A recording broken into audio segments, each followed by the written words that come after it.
श्रीलंका में ये बड़ी खबर इस बीच आ रही है कि रानिल विक्रमसिंघे राष्ट्रपति चुन लिए गए हैं और 3 चेहरे थे जो राष्ट्रपति की रेस में थे, आपको बता दें। और 225 जो संसदीय सीट थी उसमें रानिल विक्रमसिंघे की अगर बात करें तो वो जीत चुके हैं और श्रीलंका के अगले राष्ट्रपति रानिल विक्रमसिंघे होंगे।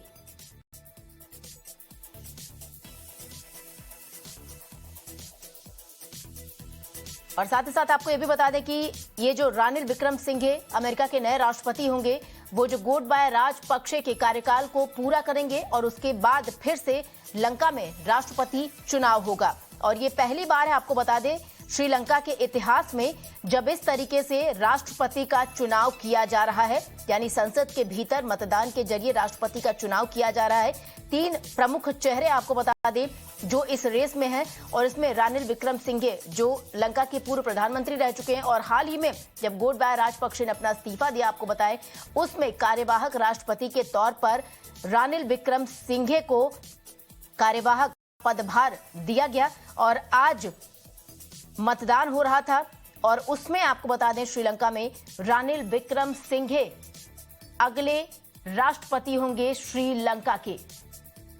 श्रीलंका के राष्ट्रपति के चुनाव के लिए मतदान आज हुआ। 225 सदस्यीय संसद में अब तक 2 सदस्य ऐसे भी थे, आपको बता दें, जिन्होंने वोट नहीं डाला है। लंका के इतिहास में ये पहली बार है, जैसा कि मैंने आपको बताया, कि सदन द्वारा किसी राष्ट्रपति का चुनाव किया जा रहा है, ये पहली बार हुआ है। स्थिति ऐसी थी श्रीलंका की, लगातार आर्थिक परिदृश्य से भी लंका बुरे दौर से गुजर रहा था और राजनीतिक दशा भी लंका की बेहद खराब थी।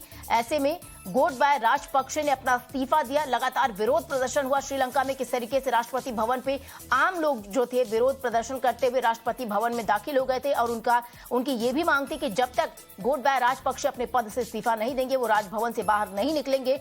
और ये बड़ी खबर इस बीच की आपको बता दें कि जो रानिल विक्रमसिंघे हैं जिन्हें कार्यवाहक राष्ट्रपति नियुक्त किया गया था, वो श्रीलंका के अगले राष्ट्रपति होंगे। जो मतदान हुआ है उसमें उन्होंने जीत हासिल की है। पूरा ये त्रिकोणीय मुकाबला था, आपको बता दें, और इस त्रिकोणीय मुकाबले में कार्यवाहक जो राष्ट्रपति थे रानिल विक्रमसिंघे, उन्हें जीत मिली है। 225 सदस्यीय संसद में से 113 का आंकड़ा जो पार कर लेता वो श्रीलंका का नया राष्ट्रपति होता। 145 आपको ये भी बता दें कि श्रीलंका के इतिहास की अगर बात करें तो ये पहली बार है श्रीलंका के इतिहास में जब इस तरीके की घटना हुई है। यानी ऐसी स्थिति में लंका जिस बुरे दौर से गुजर रहा है, ऐसी स्थिति में ये पहली बार है जब संसद में, यानी जब लंका के इतिहास में पहली बार है जब सदन द्वारा किसी राष्ट्रपति का चुनाव किया जा रहा था। मतदान हो गया 225 सदस्यीय संसद में। 2 ऐसे भी सांसद थे जिन्होंने वोट नहीं डाला है और इस रेस में 3 चेहरे भी थे, आपको बता दें।